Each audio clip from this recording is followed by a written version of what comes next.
안녕하세요. 저널리즘 토크쇼 제이입니다. 오늘 함께해 주실 분들 소개해드리겠습니다. 제2의 마스코트죠. 팟캐스트 황태자 최욱 씨입니다. 어서 오세요. 네, 반갑습니다. 최욱입니다. 네. 비평 끝판왕 강효정 강남대 한영문화컨텐츠학과 교수입니다. 어서 오세요. 안녕하세요. 강유정입니다. 네, 관행과 타협하지 않는 분이죠. 임재원 변호사입니다. 어서 오십시오. 안녕하세요. 임재원입니다. 네, 그리고 오늘 주제와 관련해서 말씀 나눠주실 김용찬 연세대 언론홍보 영상학부 교수 나오셨습니다. 어서 오십시오. 네, 안녕하세요. 네, 패스 커뮤니케이션 전문가신데 생소한 분들 좀 많으실 거예요. 설명 좀 해주세요. 제가 이게 한 학기 16주 동안 강의하는 건데 한 16초 만에 하라는 말씀이신 거죠? 그 시간에 했으면 어땠을까요? 네, 빨리 좀 해주세요. 궁금해요. 의료라든지 보건이라든지 건강과 관련된 문제를 소통과 또 미디어와 관련된 이슈와 연관되어서 연구하는 분야라고 이해하시면 되겠습니다. 네, 알겠습니다. 자, 역시 오늘 주제와 관련해서 말씀 나눠주실 이재갑 한림대 강남성심병원 감염내과 교수 나오셨습니다. 어서 오십시오. 네, 안녕하세요. 네. 네, 요즘 가장 바쁘시고 힘드신 정말 분인데 모시기 이렇게 힘들었습니다. 모셨다는 것 자체가 저는 결례라고 생각합니다. 어떻습니까, 제 생각이? 예, 그냥 병원에서 KBS 가까워서 왔습니다. 아, 네. 고맙습니다. 아니, 코로나19 그 진료도 병행하고 계시잖아요. 정말 바쁘실 것 같은데 네. 그 방송 출연을 특히나 또 굉장히 중요하게 생각하신다고 들었습니다. 감염병 위기 상황에서 정확한 정보 전달이 국민들한테 상당히 중요하기 때문에 또 여러 가지 잘못된 뉴스에 대한 교정하는 역할도 해야 되고 또한 국민들의 가장 필요한 부분이 어떤 것인지에 대한 상황 분석들도 해드려야 되기 때문에 그런 면 때문에 나오고 있습니다. 네, 오늘 나와주셔서 감사합니다. 자, 그럼 저널리즘 토크쇼 제이 본격적으로 시작하겠습니다. 이 방송은 KBS 1TV, 마이케이, 웨이브, 유튜브, 페이스북을 통해서도 만나보실 수 있습니다. 아프지 마. 너 때문에 내가 더 아파. 아프지 마. 자, 신종 코로나 바이러스 사태가 새로운 국면을 맞았습니다. 이런 상황에서 우리 언론 어떤 모습을 보여주고 있는지 최근 보도를 중심으로 좀 살펴보도록 하겠습니다. 지난주 일요일이죠. 정부가 국가 감염병 위기 경보를 최고 단계인 심각으로 올렸습니다. 코로나19의 확진자가 급증한 만큼 언론 보도도 많아졌는데 코로나19 보도 많이 접하고 계시죠? 예. 네, 제 주변에 뉴스를 일절 보지 않는 친구들도 많습니다. 아직까지 그 KBS 9시 뉴스를 박성범 씨가 하고 있는 줄 아는 사람도 있을 정도로. 네. 그런데 그런 친구들조차도 지금 이 코로나19에 대해서는 항상 챙겨보고 있어요. 민감도가 지금 굉장히 높다는 거예요. 이게 새로운 국면을 맞았다는 걸 확실히 느낀 게 2월 20일자 그 종합일간지를 보면서 느꼈던 건데요. 그때 한겨레가 집단 감염 닥쳤다, 조선일보가 둑이 터졌다, 동아 대구 패닉, 뭐 한국일보 대구발 2차 쇼크 뭐 이런 식으로 굉장히 자극적인 단어들을 쏟아냈는데 저는 그 분명히 이제 위기 상황을 전하면서 경계를 일으켜야 한다라는 생각도 분명히 들지만 그것이 공포를 유발하는 그 타이틀과는 분명히 차별화될 수 있다고 생각하거든요. 근데 이러한 타이틀이 과연 경계를 만들게 할 것이냐 아니면은 공포를 불러일으킬 것이냐라는 그런 궁금점도 좀 들더라고요. 그러니까 사실은 지금 이런 기사 타이틀만 보면 우리가 당장 대피해야 될 상황 같아요. 이재갑 교수님 관련해서 하실 말씀이 좀 있으실 것 같아요. 출연도 하시고 보시면서 어떠세요? 일단은 이제 많은 뉴스들이 쏟아지는 부분은 뭐 당연히 국민들 관심이 많으니까 뭐 당연한 부분에 생각이 되는데 그러니까 그 부분들이 또 잘못된 노이즈로 작용하는 측면들이 상당히 많거든요. 기자분들과 전화를 받거나 그다음에 언론에 출연하면서 느끼는 것들이 뭐냐면 그러니까 이미 한번 다뤄져서 이미 그냥 해결이 된 가짜 뉴스라도 해결이 된 뉴스들이 있습니다. 근데 그게 일주일, 2주일 있다가 계속 똑같은 전화가 계속 와요. 그 부분을 다시 이슈화시켜서 자꾸 하니까 그 부분에 대해서 사람들한테 또 노출되는 사건들이 반복이 되거든요. 제가 웬만하면 화를 안 내는데 화를 내시는 거예요? 네, 화를 낼 수밖에 없게 만드는 기자분들이 상당히 많아요. 그래서 좀 그런 부분들은 일부러 이미 정리된 문제들을 계속 끄집어내는 그런 속성들도 좀 언론들이 조금 가라앉혀야 되지 않을까 생각이 듭니다.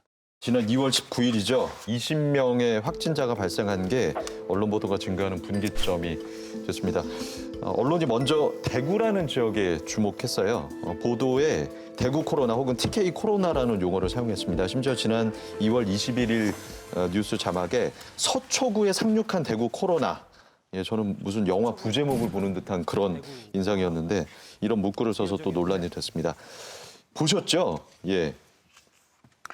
강 교수님. 저는 예. 그냥 이게 대구에 계신 분들한테 얼마나 큰 고통과 한편으로는 불안을 더 가중시킬지에 대한 전혀 고려 없이 이걸 쓴다면 언론사와 그리고 소위 말하는 찌라시를 통해서 어떤 가짜 뉴스를 유포하는 대개의 평범하지만 혹은 좀 무책임한 시민들과 뭐가 다르냐. 언론의 좀 책임을 완전히 상실한 전 호명이라고 봅니다.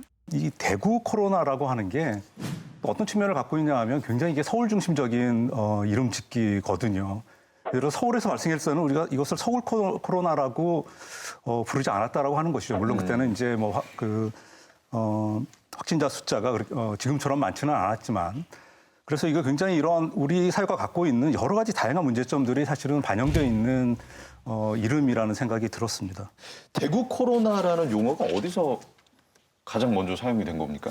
요게 그 2월 20일 정부 보도자료에서 대구 코로나19 대응이라고 표기를 했습니다.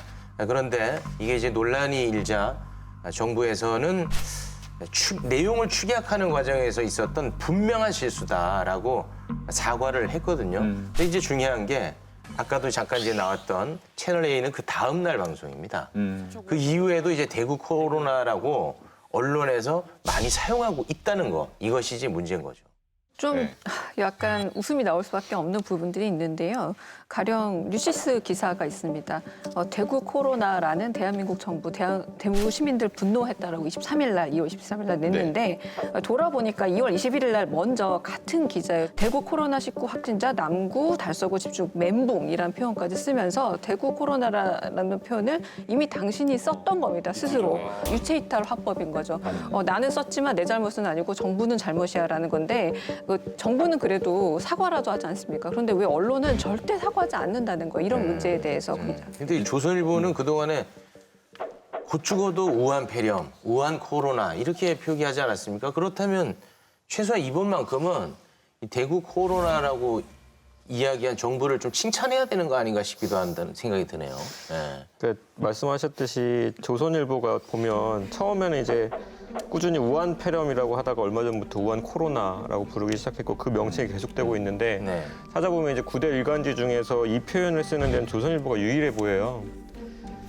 그 이유가 사실은 뭐 2월 11일자 북한도 신종 코로나에 우한 지명 사용 못하게 해 이런 그 기사를 보면은 북한과 우리 정부 심지어 WHO 역시도 우한 지명을 사용하지 않겠다라는 이 그 지침이 중국 뭐 눈치 보기다, 중국 감싸기다 뭐 이런 식으로 비판을 한단 말이죠. 그러니까 저도 사실 비슷한 궁금점이 드는 거예요. 지금 대구 코로나를 둘러싼 명칭은 그럼 정부가 대구를 편드는 건가? 대구 눈치를 보는 건가? 이런 비슷한 논리를 지금 들이댈 건가? 이런 궁금점이 드는 거죠. 좀 인권적인 측면에서 우한에 지금 사람이 살고 계시고 앞으로도 살아갈 거고 그리고 우한에서 오신 분들도 있고 한국 교민들도 있습니다. 그런데 지금 대구 코로나로 얘기했을 때 가장 피해자가 대구에 사고 계시는 분인 것처럼 우한 코로나라고 이름을 붙였을 때 우한에 살아가는 사람들에 대한 전혀 인권적인 배려는 없다라는 문제도 이건 전혀 관계가 없는 거죠. 부대 일간지 중에서 유독 조선일보만 이렇게 우한과 코로나를 합쳐서 쓰는 이유가 궁금해서 조선일보 측에 그 질의를 했는데 해당 질문에 대해서는 답하지 않겠다라는 짧은 답변만을 받았습니다. 이게 답변할 필요성을 못 느꼈을까요? 최욱 씨는 어떻게 보세요? 근데 저는 네. 지금 이 상황이 모두가 다 걱정하고 있는데 이 명칭에 대한 싸움으로 너무 많은 에너지가 소비되는 것 같아요. 아직까지도 계속 이어지고 있고 이게 뭐가 그렇게 중요한지를 잘 모르겠거든요. 혹시 이 명칭을 굳이 이렇게 우리가 관심을 가져야 되고 이런 싸움이 계속되는 이유 그리고 또 왜 앞에 지명을 써서는 안 되는 건지 이런 부분에 대해서 좀 전문가답게 설명을 명확하게 해주시죠. 예, 일단 WHO에서 2013년 그리고 2015년도에 이제 이런 신종 바이러스 또는 신종 감염병에 대한 가이드라인을 이제 만들었습니다. 왜냐하면 앞으로 새롭게 드러나는 감염병에 대해서는 지역 이름을 넣지 않겠다. 이렇게 이제 규정을 정했고요. 우리가 2009년에도 아마 기억하실 텐데 신종 플루 처음에 유행할 때 멕시코 플루라고 이제 불러서 멕시코에서 엄청나게 항의를 했었고 그 다음에 일부 지역에서 스와인 플루라고 불러서 돼지 독감이라고 했더니 양돈업계가 완전히 무너지는 상황들이 발생을 해서 양돈업계도 엄청 고생했었던 적들이 있었거든요. 그래서 이런 명칭 하나가 잘못 정해서 언론에서 유통이 돼버리면 그거로 인해서 정말 생각지도 않은 영역들이 피해를 볼 수 있는 부분들이 있기 때문에 초기부터 일부 언론을 잘못 대응한 게 아닌가 생각이 듭니다. 자, 코로나19 사태에 있어서 언론이 대구 다음으로 주목한 게 신천지였습니다. 2월 18일부터 26일까지 9일간 네이버 포털에서 신천지를 포함한 기사를 저희가 좀 찾아봤습니다. 모두 4,321개였습니다. 서울 맘카페 신천지 지령, 신천지만의 문제 아닌 것으로 만들어라, 신천지 신도, 정통교회 잠입 자자, 교계 무차별 감염될라, 긴장 고조, 신천지 신도가 코로나19 검사 기피하는 건 신인 합일, 사이비 교리 때문, 신천지 교회 치료보다 포교, 목표 채우기 전에는 아픈 게 죄라고 생각. 대부분 추측성 보도가 많았습니다. 특별한 이유가 있다고 봐야 될까요? 사실 저도 개인적으로 신천지 교도분들이 이렇게 검사에 응하지 않는다거나 혹은 너무 뒤늦게 얘기를 한다거나 하는 분이 굉장히 화도 나고 답답해요. 저도 역시. 하지만 그 분노가 정보 공개에 응하지 않는 신천지에 대해서 좀 집중이 돼야지 그 부분에 대해서 좀 더 판단을 할 수 있는데 그 어떤 뭐 습관이라던가 혹은 정확하지 않은 그들이 무슨 생각을 가지고 있을 것이다라는 추측성 보도를 하는 것 자체가 이 이야기를 선정성 보도로 몰고 갈 확률이 너무 높고 저는 한편으로는 어떤 부분에 그분들의 어떤 태도에 있어서 분노에 마땅한 부분까지도 오히려 되려 불필요한 피해의식을 만들 수 있는 계기도 저는 될 수 있다고 생각을 하는 거예요. 그러니까 사실 신천지가 이상한 집단인 거는 맞긴 맞거든요. 보건소에 있는 그 방역을 담당하는 사람도 자기가 확진되고 날 때서야 자기가 그쪽 했다는 그런 특성이 있기는 있는데 문제는 그 사람들을 계속 죄인 취급하는 형태의 기사들이 계속 나오게 되면 이 사람들이 더 숨어 들어가는 일밖에 만들지는 않거든요. 해당되는 사람들은 계속 숨어 들어가는 결과가 되니까 방역적인 측면에서 가장 문제는 숨어 들어가기 시작하면 어떤 면으로 막을 수가 없게 됩니다. 지금 아무리 막 폐렴까지 막 발생했는데도 본인이 아닌 척하고 돌아다니기 시작하고 이래버리면 어떻게 할 방법이 없거든요. 그래서 그분들이 스스로 진료의 과정에 또 진단의 과정에 동참될 수 있는 부분들을 강조를 해주시는 부분들이 있어야 되기 때문에 여러모로 한쪽에서는 찾아내지만 한쪽에서는 그분들을 이제 좀 어떻게 해서든 어쨌든 나올 수 있도록 하는 그런 부분의 언급들이 좀 있었으면 어땠을까라는 그런 아쉬움이 있습니다. 사실 이런 경우에 이런 집단이 오히려 그 신념을 강화하는 그런 결과를 가져오는 경우가 굉장히 많거든요. 그래서 내부적으로 오히려 내부 결속력을 더 강화시킬 것이고 또 신념을 더 강화시킬 것이고 심지어는 포교를 안 할 것 같은데 오히려 전도를 더 열심히 하는 경우도 많습니다. 이런 부정적인 요소들을 고려하는 그런 기사가 되어야 될 텐데 지금까지 나오는 기사들을 보면 너무 악마화하는 그런 경향들을 노골적으로 보이기 때문에 조금 조심을 해야 될 거라는 생각을 하고 있습니다. 네. 자, 언론이 신천지 관련된 보도에만 치중해 있는 사이에 정작 이 신천지 못지않게 중요한 대남병원에 대한 보도는 많지 않았습니다. 경북 청도에 있는 대남병원 이미 100명이 넘는 사람이 집단 감염으로 확진 판정을 받고요. 지난달 22일부터 코호트 격리에 들어갔는데 대남병원에 처음 그 사망자가 발생한 다음 날이죠. 지난 2월 21일부터 4일간 네이버 포털의 기사량을 확인을 해봤습니다. 대남병원으로 검색했더니 475건이 나왔고요. 신천지로 검색을 했더니 1,410건의 기사가 검색이 됐습니다. 신천지 관련 검색어가 관련 검색 기사가 대남병원 관련 검색 기사보다 3배가 넘게 나왔어요. 언론은 대남병원을 어떻게 지금 보도하고 있다고 보십니까? 사실 지난 일요일에 대남병원 갔다 왔었거든요. 예. 근데 사실 너무 상황이 힘든 상황들인데, 그러니까 이제 이게 폐쇄병동이다 보니까 사람들이 뭐 어떻게 그 안에 어떻게 바이러스 전파되는지 잘 모르겠습니다. 근데 대남병원 기사들을 보게 되면 대남병원 자체 환자에 집중하는 게 아니라 대남병원에 간 이만희 대남병원이 종교적으로 연관된 사람들이 장례식장 가는 거 아니냐. 그래서 다 신천지와 연관돼 있는 기사만 뜨지 그 안에 있는 환자들에 대한 정보들은 거의 뜨지 않았거든요.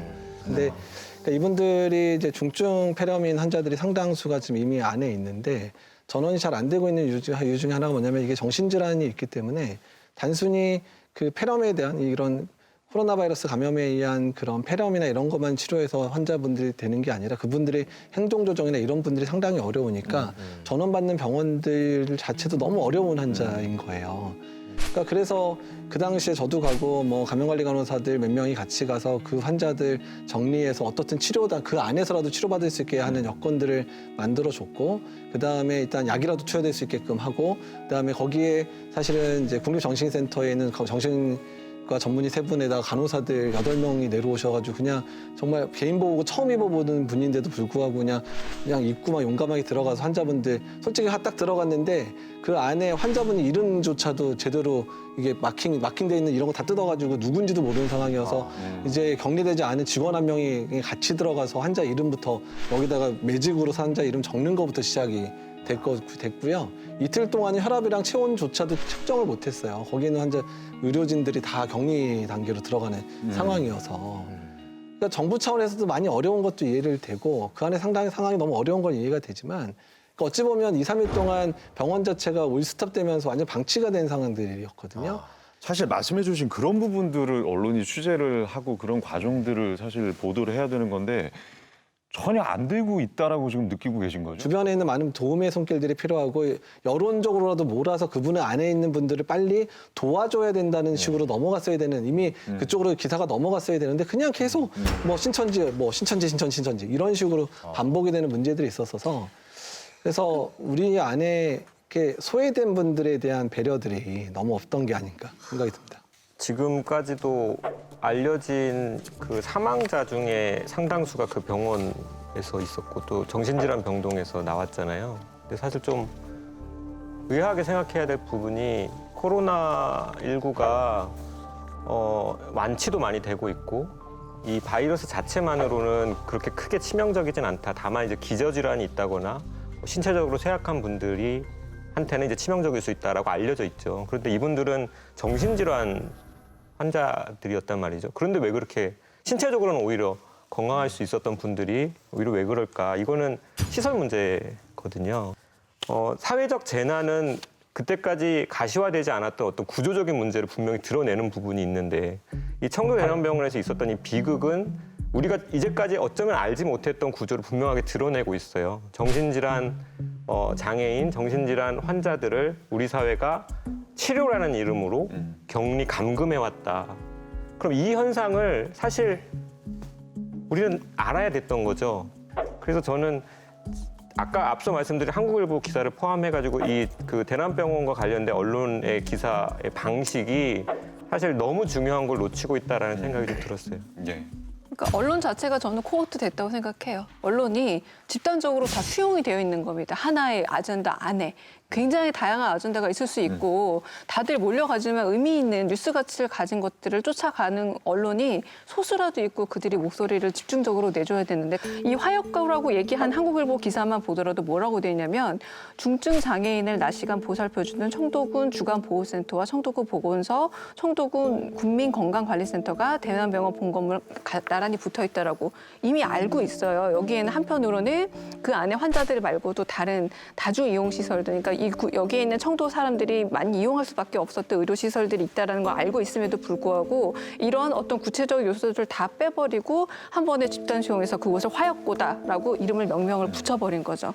클릭수도 많이 나오고 독자들이 많이 관심을 가지니까 의무를 좀 배제한 채 같이 따라가 버린 것이 아닌가. 그래서 이 부분은 정말 심각한 언론의 좀 직무유기라고 말할 수 있을 듯합니다. 이게 사실은 우리가 이런 사건이 벌어지기 전에는 그런 시설에서 살고 계신 분들의 상황에 대해서는 전혀 사실 우리가 사회적으로 관심을 기울이지 않았었거든요. 분명 그분들이 존재하고 있었고 그럼에도 불구하고 근데 이런 것들이 지금 나오는 상황인데 저는 그래서 우리가 얻을 수 있는 중요한 교훈 중에 하나가 결국 이 상황이 언젠가는 종식이 되겠지만 우리 사회가 갖고 있는 여러 가지 취약한 부분들에 대해서 이 상황이 종식이 되더라도 잊지 않고 다시 한번 조명해보는 그런 계기를 반드시 마련해야 된다고 생각을 합니다. 자, 지금 이런 상황에서 진짜 다뤄야 하는 의미 있는 기사는 어떤 것인지 주목할 만한 기사를 소개하는 J픽 알아보도록 하겠습니다.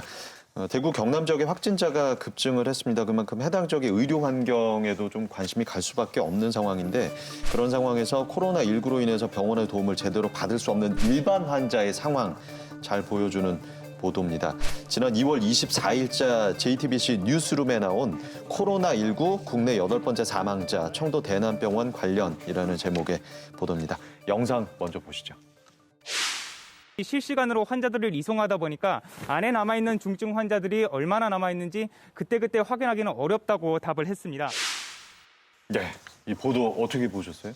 저한테도 정신병동이라는 이미지가 굉장히 강하고 그래서 말 그대로 이번에 신종 코로나에 너무 감염에 취약했다라고만 아주 일방적인 이미지만 전달이 되다 보니 그 안에 다양한 환자가 있을 수 있다는 거. 병원을 계속해서 내원을 했다거나 아니면 그곳에 입원을 해 계셨을 텐데 그분들이 어떤 차후 진료를 받을 것인지에 대해서 언론이 무관심했다는 거죠. 뭐냐면 대개 사람들이 몰려가는 뉴스들에만 따라가서 같은 뉴스를 계속 반복하기 때문에 정작 다뤄야 될 중요한 문제를 놓치고 있다는 걸 이 리포트를 통해서 좀 알 수 있습니다. 네. 어떤 대상화 타자화를 통해서 이것이 마치 사건의 원인인 것처럼 아니면은 지금 발생하고 있는 문제 그 자체인 것처럼 하지 않고 사실은 이 병원 안에 있는 환자, 이미 사망하신 분들, 그분들이 피해자다라는 것을 얘기를 해주는 리포트였다라는 생각이 들어요. 우리가 사실은 들었어야 할 목소리가 이런 부분이었던 거죠. 자, 그래서 저희 취재진이 경북 청도의 대남병원 현장 취재가 힘들다고 저희가 좀 판단을 했거든요. 그래서 전화로 팩트 체크를 좀 해봤습니다. 잠깐 보시죠.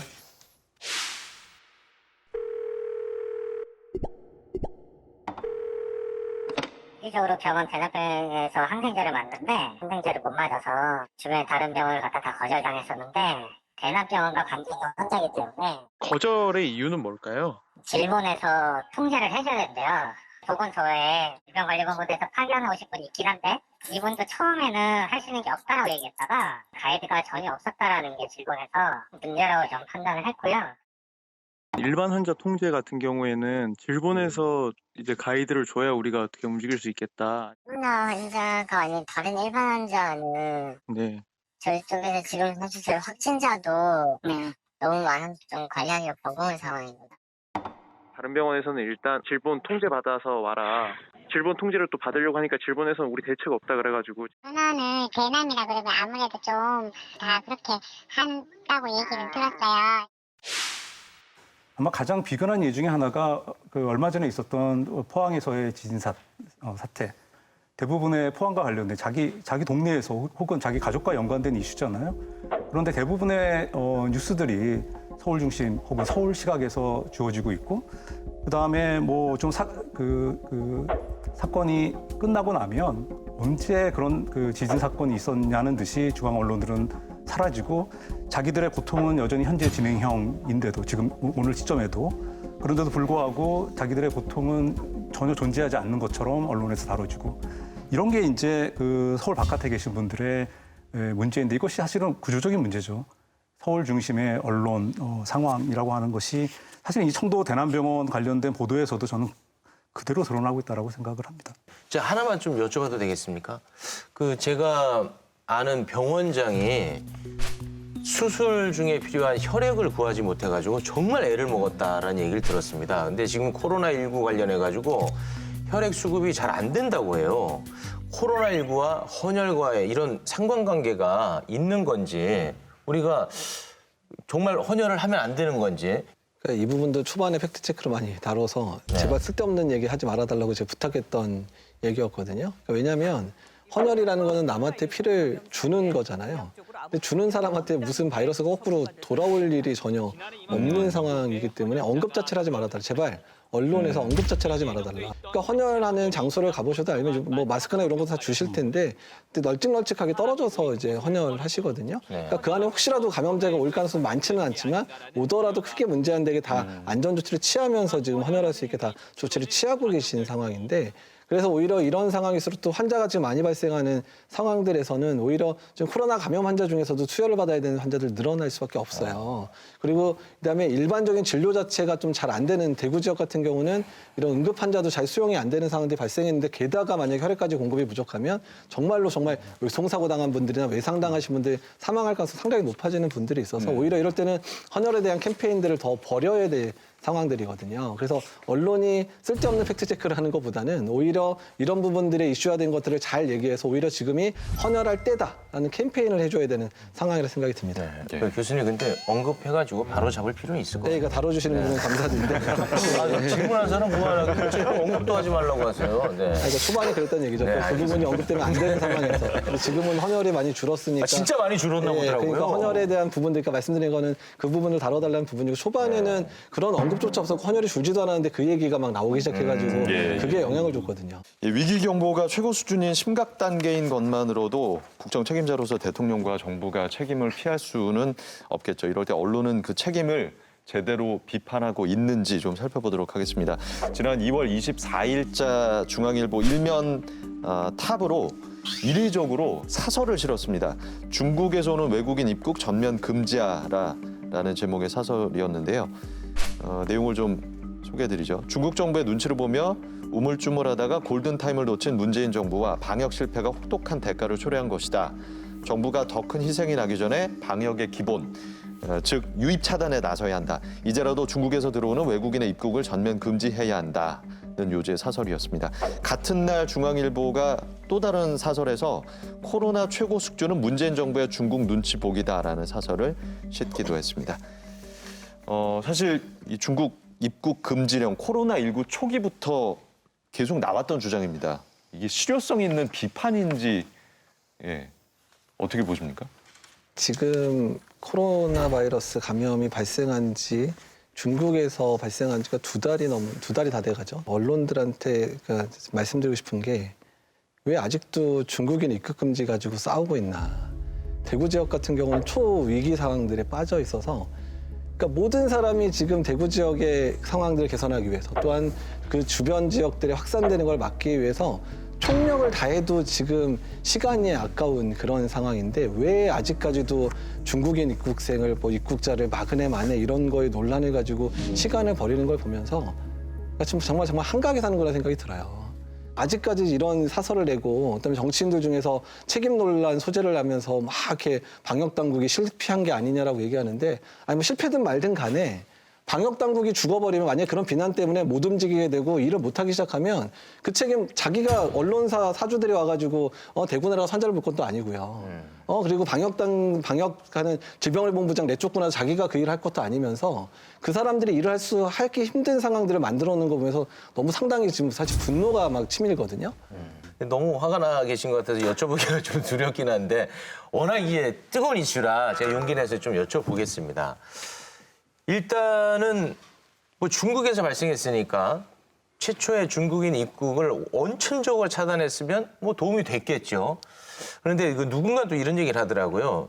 중국인 입국 금지가 실효성이 없다라는 이야기도 있고 그렇던데 이 실효성에 대한 부분을 그래도 너무 내가 이런 것까지 얘기하고 싶지 않아 이러지 마시고 고정하시고 좀 이렇게 설명을 해주시면 어떨까 싶어요. 그 당시 이미 3, 4주 전 상황인데 계속해서 감염 의심되는 사람들이 들어오게 되면 당시에 우리나라가 선별진료소도 많지 않았고 문제는 진단할 수 있는 키트도 많지 않았던 시점이에요. 그점이. 또 그런 사람들이 또 진단도 안 된 상태에서 막 흩어지기 시작하면 우리나라에서 감염자 수가 늘어날 수 있는 상황들. 그러니까 병원들 입장에서는 절박한 상황이었거든요. 그래서 제발 들어오는 숫자를 좀 줄여달라. 어떻게 해서든. 여러 가지 방법들 써도 만약에 안 되면 입국 금지까지 해서라도 숫자를 줄여야 되지 않느냐. 그런 안을 냈는데 어쨌든 큰 프레임에 대한 부분들은 정치권에서 결정해라. 근데 병원 또는 방역 당국에 부담을 주는 부분들은 확실히 줄여줘라는 생각으로 얘기를 한 건데 그게 자꾸 중국을 막느냐 마느냐라는 거대한 담론 속에서 프레임이 갇혀버리니까 의료계가 제일 원했던 부분 그 당시에 정말 절박해서 환자를 진단도 못하는 상황에서 몰려드는 환자들을 어떻게 할 건가에 대한 그 절박함들을 묻혀버리는 거죠. 열심히 환자들 위해서 노력하는 의료인들과 방역 당국을 정치 프레임에 갇히게 만들어놨거든요. 그건 정말 잘못한 거라고 생각이 듭니다. 저는 그런 질문을 좀 던지고 싶어요. 바이러스는 좌파인가요? 우파인가요? 혹은 진보인가요? 보수인가요? 그냥 복잡한 자연현상일 뿐이죠. 바이러스는 굉장히 복잡한 자연현상이라고 한다 그러면 거기에 대응하는 어떤 또 새로운 프레임들이 나와야 되는데 이미 갖고 있었던 진보와 보수의 프레임, 좌파와 우파의 프레임 이런 것들을 그대로 가져와 가지고 이야기를 풀어가려고 하다 보니까 어처구니 없는 방식의 기사들이 나올 수밖에 없다라는 생각이 듭니다. 예. 정부 비판 기사들도 계속 나오고 있죠. 청와대에서 기생충 제작진 오찬이 있었습니다. 네, 관련해서 인터넷 언론인 인사이트에서 보고 계신 사진을 활용해서 코로나19 확산 공포의 사망자까지 발생을 했는데 대통령의 여유는 너무한 것 아니냐. 누리꾼들은 국민들은 우한폐렴 공포에 휩싸여 있는데 청와대에서 짜파구리 파티를 했다니 절망감이 극에 달했다고 비판을 했다라고 지적을 했습니다. 이후에 중앙일보 2월 21일자 사설에서 국민 눈에는 이날 영화 기생충으로 아카데미상을 탄 봉준호 감독과 배우들을 청와대로 초청해 파한대소하는 모습이 더 각인됐다라고 비판을 했고 심지어 국민일보의 황제라면과 대파 짜파구리라는 사설에서는 각하 짜파구리는 맛있으셨습니까? 라고 문 대통령을 언급하기도 했습니다. 이런 기사들은 왜 생산이 된다고 보세요? 그 언론에서 다루고 싶어하는 게 뭔지가 되게 명확하게 보여주는 기사죠. 그리고 저는 이 국민일보의 기사는 정말 잘못된 기사라고 얘기를 하고 싶은데 이 황제 라면이 뭐냐면 그때 그 세월호 때 현장에 가서 그 라면을 먹은 게 화면에 잡힌 거잖아요. 그러면 정말 1대1로 생각을 해보고 싶다. 말하자면 그 현장에 가서 대구에 가서 이 기생충 축하 파티를 한 게 아니지 않습니까? 이거는 그거 같다라고 얘기하는 것 자체가 언론이 여러 번 학습해온 대중들이 제목을 보면 어떤 점에서는 되게 쉽게 연상효과를 일으킨다는 걸 알고 있기 때문에 활용하고 있는 기사로 보여지기도 하고요. 그리고 여기서 지금 중앙일보를 보자면 2월 21일자 국민 눈에는 이날 영화 기생충으로 아카데미상을 탄 봉준호 감독과 배우들을 청와대로 초청해서 파한대소하는 모습이 더 각인됐다라고 하는데 언론에서 각인을 시키는 겁니다. 정서적인 감염력이 지금 문제거든요. 어떤 점에서는. 근데 이 정서적 감염력에 있어서 대통령이 되게 무책임하다. 내지는 대통령은 이 시국과 관련 없이 혼자 뭔가 즐거움을 즐기고 있다라는 이미지를 각인시키기 위해서 이렇게 해서 거듭된 보도를 하고 있는데 이건 별로 그다지 사람들에게 감염력이 높지 않아서 확산되지 않았습니다. 짜파구리 파티 기사의 전염력이 낮다고 하셨는데 그것은 사실이 아닙니다. 유튜브를 보시면요. 특히 이제 보수 유튜브의 썸네일은 분노 유발을 위해서 대통령 부부의 그 파한대소하는 그 사진을 거의 다 쓰고 있어요. 굉장히 전염력이 생각보다 높았고요. 그리고 아까 인사이트의 저 보도는 완벽한 오보거든요. 아까 짚어주셨지만. 근데 너무 속상한 게 뭐냐면요.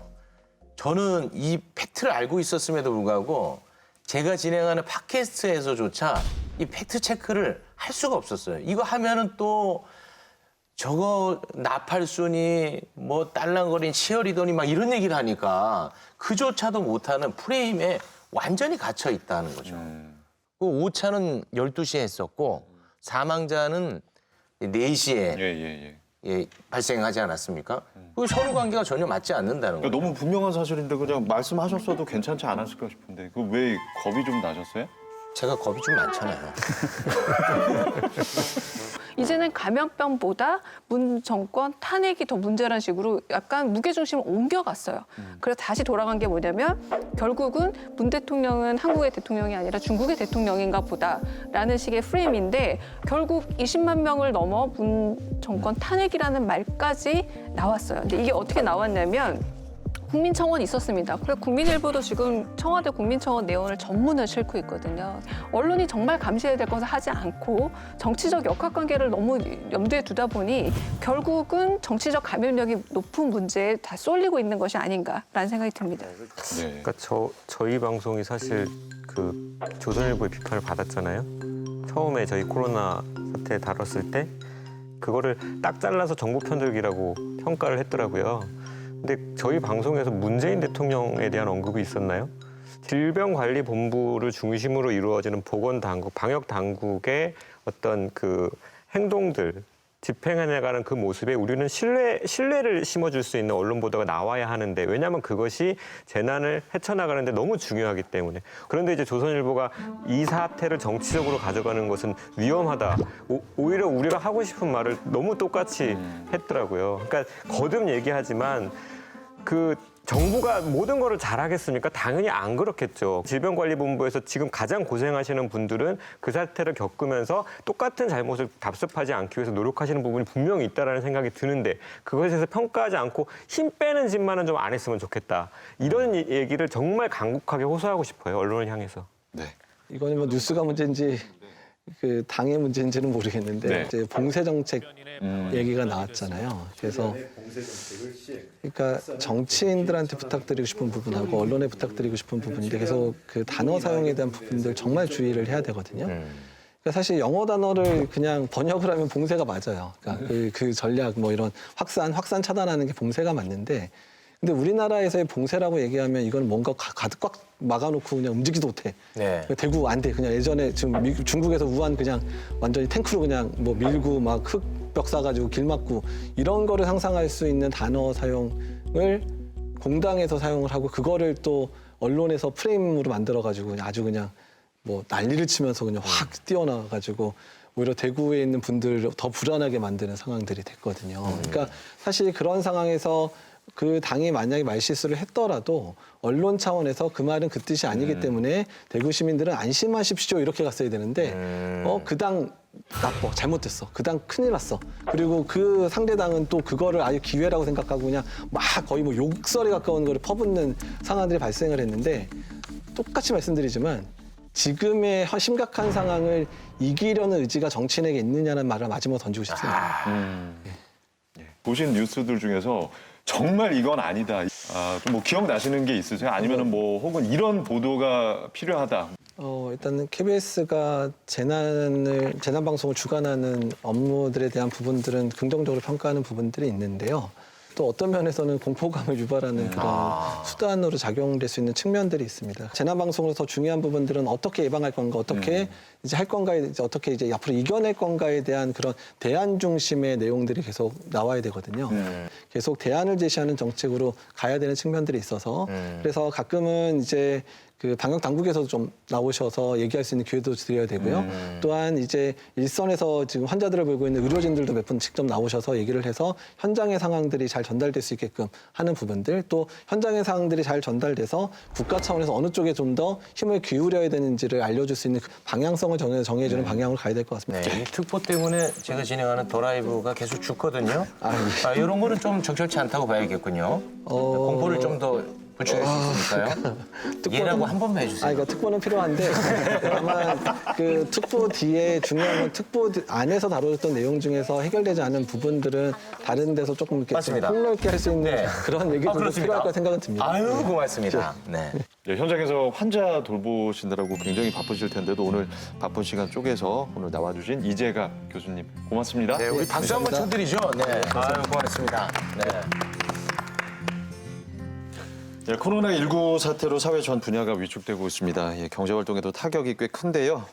언론은 이 현상을 어떻게 다루고 있는지 살펴보도록 하겠습니다. 제2 김덕훈 기자 나왔습니다. 어서 오세요. 네, 안녕하십니까. 김덕훈입니다. 네. 최근 그 대구 경북 관련 기사에도 썰렁하다 등의 보도가 많거든요. 기사에 실린 이미지 역시 대부분 텅 빈 상가나 거리를 싣고 있습니다. 경향신문이 2월 21일자 한 기사에서 지금은 마치 사람이 살지 않는 유령 도시인 것만 같아 무섭다라고 한 시민의 말을 또 담았습니다. 이런 내용들 보시면 어떤 생각들을 좀 하게 되세요? 근데 실제로 그 외출을 삼가는 분위기도 있고 밖에 사람이 없지 않습니까? 많이 줄긴 줄었는데 네. 저는 한편으로 이런 거 있잖아요. 제가 좀 황당했던 거는 PC방이 썰렁했다는 기사도 있었지만 학교 가지 않은 아이들이 PC방에 가서 문제라는 기사도 봤어요. 이게 양쪽에서 어쩌라는 건지 모르겠다라고 할 정도로 같은 사안을 두고 양쪽에 아주 모순적인 기사들이 남발이 되고 있다는 건데요. 중요한 거는 이런 상황에 대해서 유령도시 같은 용어는 일단 쓰면 안 됩니다. 제가 알기로 보도순칙에 나와 있는 걸로 알고 있고요. 써서는 안 되는 단어를 쓰면서까지 원하는 것은 무엇이냐. 저는 어떤 점에서는 경제적 파급 효과가 얼른 나타나라고 약간 주술적으로 바라보는 언어들이 아닌가라는 생각이 들 정도예요. 그러니까 대구 경북 지역의 경제가 파탄 났다는 식의 언론 보도와는 다르게 매우 긍정적으로 이제 협조를 해서 작은 소상공 자영업자들의 이제 버리기 직전인 그 식재료를 일반 가정과 연계시켜줘서 이제 서로 상생하게 하는 그런 이제 사례가 있는데요. 대구 맛집 일보라는 SNS 계정이 어떤 계기로 이런 일을 시작하게 됐으며 또 지금 이제 어떤 응원들을 받고 있는지를 좀 여쭤봤습니다. 이분 같은 경우에는 이제 소상공인들이 값비싼 월세 내는 것도 힘든데 식재료까지도 돈을 내가며 버리면서 마지막 희망까지 잃어버리는 것에 조금 안타까움을 느껴서 이런 일을 시작했다고 하고요. 그다음에 이제 실제로 본인이 느끼기에도 대구의 사정이 매우 어렵지만 그래도 서로 상생하면서 어떻게 이겨나가서 하루빨리 코로나가 없어져서 3월에는 벚꽃놀이로 즐거운 우리나라가 되었으면 좋겠습니다. 라는 이제 이야기까지 저희한테 전달해 줬습니다. 그러니까 저는 어쩌면은 그 데스킹하는 언론사 간부들의 머릿속에 약간 되게 스테레오타입화된 이미지들이 있다고 생각이 들어요. 사회적 재난이 터지면 거기에 맞게 우리가 내보내야 되는 이미지가 있기 때문에 그걸 찾아 나서라고 기자들한테 지시를 하지 않을까 이런 생각이 좀 드는데 되게 쉽게 생각해 보면 무기력한 시민들의 모습을 자꾸 보여주는 것과 그럼에도 불구하고 의젓하게 자신의 일상 사는 모습 심지어 방금 말씀하신 그런 대구 맛집의 사례 같은 걸 보여주는 것 둘 중에 어느 것이 사퇴 해결에 도움이 될까 사실 답은 굉장히 간명하거든요. 사재기 관련해서 보도들도 많이 쏟아졌습니다. 이 지금의 어떤 사재기 현황을 다루는 보도들이 꽤 많이 부풀려졌다라는 지적들도 있거든요. 어떻게들 보셨습니까, 강 교수님? 25일 조선일보 기사인데요. 마스크 사려고 난리인데 정부는 마구 뿌리고 있었다라는 기사였어요.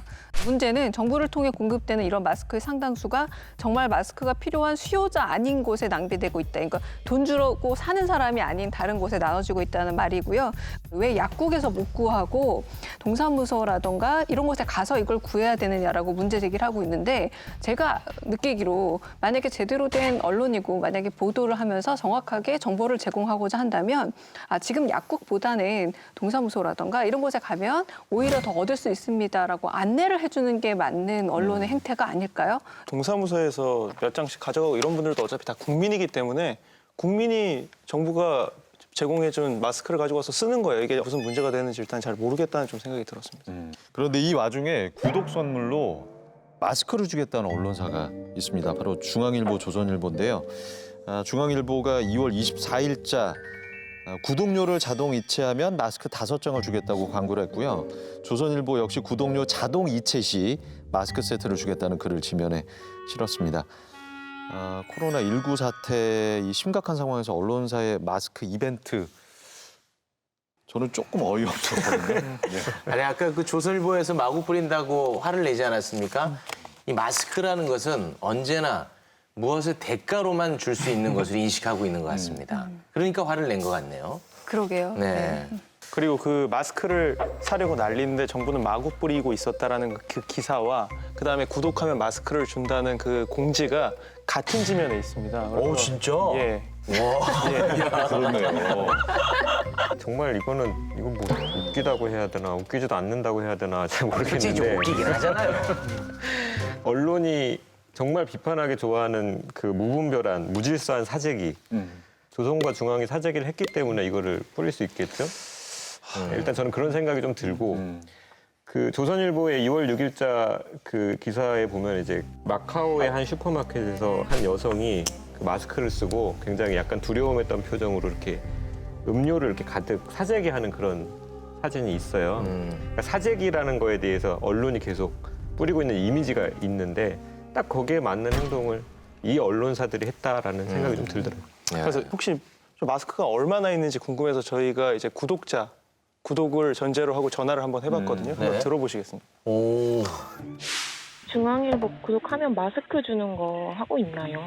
아직? 자동이체 이벤트로 마스크와 영화 예매권을 지급을 했었는데요. 죄송하게도 이 마스크가 조기 품절되어서 그 이벤트는 영화 예매권으로 지급을 하고 있습니다. 아 진짜요? 언제 품절됐어요? 어제로 품절되었습니다, 고객님. 마스크 받을 수 있는지 해서 전화했거든요. 지금 신청을 하시면 제공을 해드리고 있어요. 마스크 말고 선물이 없었나요? 예전에 있었던 것 같은데. 네, 없었습니다. 과거에는 뭐 자전거도 주고 뭐 지원금도 주고 이러더니 그 지금 마스크밖에 안 주냐 그랬더니만 마스크 외에는 지금 다른 건 없다. 그래서 아무래도 진짜로 마스크가 귀하긴 귀한가 보다. 그 정도로 확인할 수 있었습니다. 기사 타이틀로 공포감을 잔뜩 불어일으킨 다음에 그 공포감에 휩싸인 대중한테 마스크를 줄 테니 우리 제품 사주세요. 굉장히 나쁜 마케팅이죠. 예, 지금과 같은 위기 상황에서는 재난방송 주간 방송사인 KBS의 또 책임과 역할이 꽤 크고 무겁습니다. 그렇다면 KBS는 코로나19 사태를 어떻게 보도하고 있는지 좀 살펴보도록 할게요. KBS는 일찌감치 코로나19 확산을 막기 위한 비상방송 체제로 전환을 했습니다. 수시 편성했던 뉴스 특보를 상시 편성 수준으로 확대 편성을 해서 코로나 예방법 현황 등을 알려드리고 있는데요. 최욱 씨가 KBS의 아들이잖아요. 저희 아버지는 최정주 씨인데요? 뭐 KBS 아들입니까? 본인. 무슨 말씀이세요? 저는 MBC 당정이라도 갑니다. 이렇게 시큰둥한 이유가 지금 KBS가 특보 체제로 돌입하면서 본인 방송이 재정적으로 가장 손해를 보고 있는 분이 이제 최욱 씨거든요. 더 라이브가 계속 죽어요, 특보 때문에. 너무 열심히 하는 것 같아요, KBS. 사실 이제 지난번 산불 사고 때 KBS가 한번 좀 혼나지 않았습니까?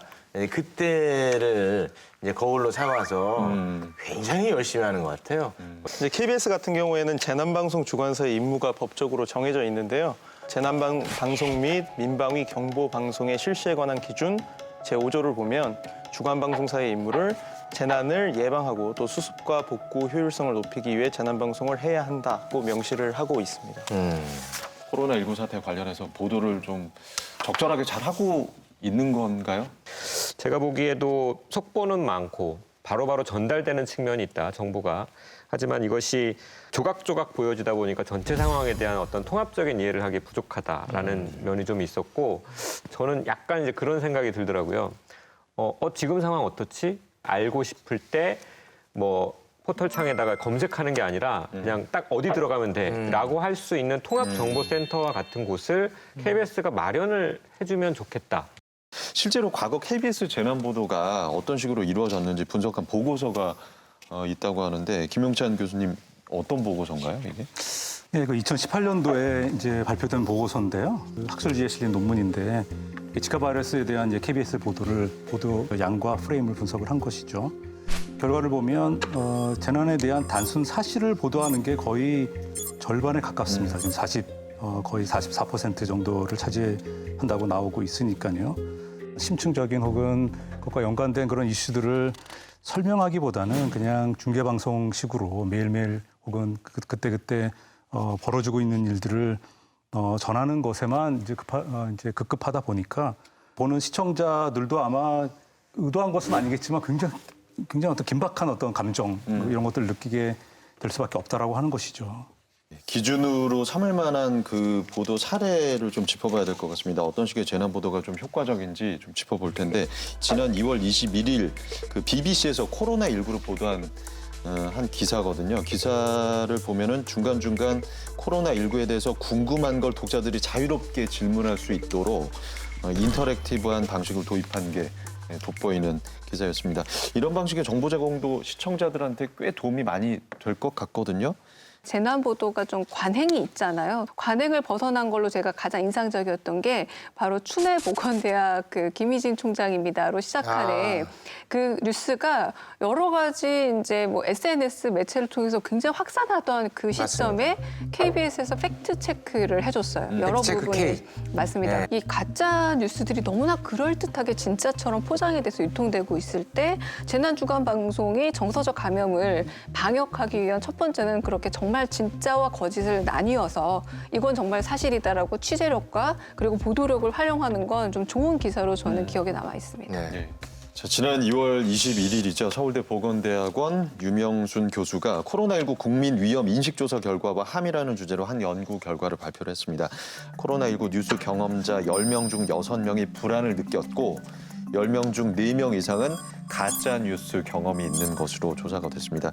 지금 같은 위기 상황에 시청자들이 언론에 의해서 불안감을 얻지 않도록 언론 스스로 좀 자제를 해야 될 것 같은데 그런 의미에서 진짜 하지 말아야 될 뉴스 하나씩만 좀 얘기해 주신다면요. 좀 정말 간절하게 바라는 게 핀 빼는 기사 좀 안 썼으면 좋겠다. 그러니까 저는 어떤 그림이 그려지냐면 그 벼랑 끝에서 누군가 이렇게 떨어지려고 하는 거를 이렇게 밧줄 하나로 이렇게 계속 구해내고 있어요. 정부가. 근데 그 옆에서 언론인들이 서가지고 밧줄을 잡는 자세가 잘못돼 있다. 아니면 더 좋은 밧줄을 썼어야 한다. 왜 지금 이 사람들밖에 지금 못 잡고 있느냐. 뭐 이런 식의 약간 지적질을 계속 하고 있는 느낌? 근데 필요합니다. 필요한 게 부분이 있죠. 그냥 기자들이 수첩에다 다 적어놨다가 나중에 사태가 다 끝나고 나서 토해냈으면 좋겠어요. 지금 그런 식의 하나하나 지적질하는 것이 저는 어떤 의미가 있을까라는 생각들이 좀 들더라고요. 저는 딱 하나예요. 헤드라인 좀 똑바로 썼으면 좋겠습니다. 이게 똑바로라고 한다면 화약고, 대혼란, 뭐 코리아 포비아, 재앙, 공포, 유령도시 이런 거 절대 쓰면 안 되는 겁니다. 너도 하고 나도 하고 네가 센 거 쓰면 내가 더 센 거 쓰겠다라고 그런 식의 경쟁을 벌이고 있는데 이 호명이라는 것들이 결국은 우리한테 다 돌아오고 있거든요. 그들한테 가는 게 아니라 우리한테 다 돌아오고 있다는 겁니다. 제발 헤드라인 쓸 때 눈에 띄겠다는 목적, 그 다 아주 얄팍한 목적 하나로 과도한 이런 과장된 표현을 정말 쓰지 않았으면 좋겠습니다. 저는 그게 실력이라고 봐요. 실력이 없으니까 자꾸 아주 과장된 표현을 쓰는 게 아닌가 싶습니다. 네. 재난 상황에서 이제 언론 보도가 정말 신경 써야 되는 것 중에 하나는 사실 뭐 평상시에도 마찬가지긴 하지만 자기가 보도하는 내용이 가져올 수 있는 어떤 사회적인 그 임팩트, 효과 이런 것들에 대해서 계속해서 실시간으로 신경을 쓰면서 기사가 나와야 되거든요. 왜냐하면 이게 평상시와는 달리 이 위기 상황에서는 우리가 지금 하루 달리 상황들이 변하는 것을 우리가 경험을 하고 있는데 워딩 하나, 그러니까 단어 하나 혹은 어떤 문장 하나가 만들어낼 수 있는 효과가 바로바로 나타날 수 있는 상황이거든요. 그래서 여러 단계에서 정말로 지금이야말로 언론의 게이트키핑 기능이 확실하게 작동을 해야 되는 상황인 것이죠. 네. 자, 저널리즘 토크쇼 저희 오늘 준비한 내용은 여기까지입니다. 오늘 함께해 주신 김용찬 교수님 고맙습니다. 네. 이 방송은 KBS 1TV, 마이케이, 웨이브, 유튜브, 페이스북을 통해서도 보실 수 있습니다. 언론 개혁 끝까지 함께하겠습니다. 다음 주 일요일 밤 9시 40분에 다시 뵙겠습니다. 고맙습니다.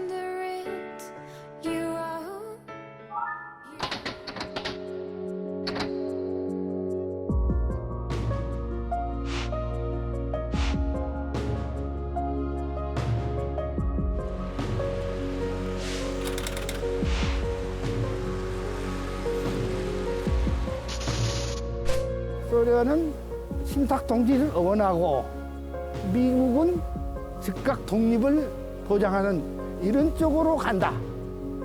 당시 김성수가 이제 신탁 통치를 받아야 되니 이거 반대해야 된다.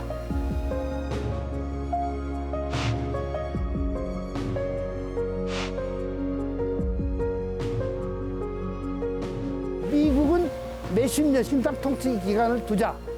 이런 식으로 결론이 나고 완전한 오보를 한 거죠.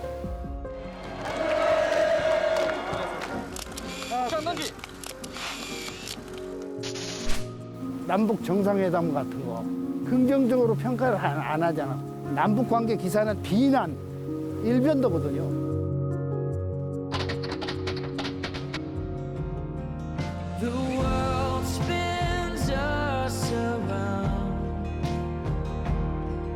Our hands are tied, our hearts are bound, and I know we'll get the chance to do it all again, to do it all again. Even when the oceans divide us, I know that a 3, 2,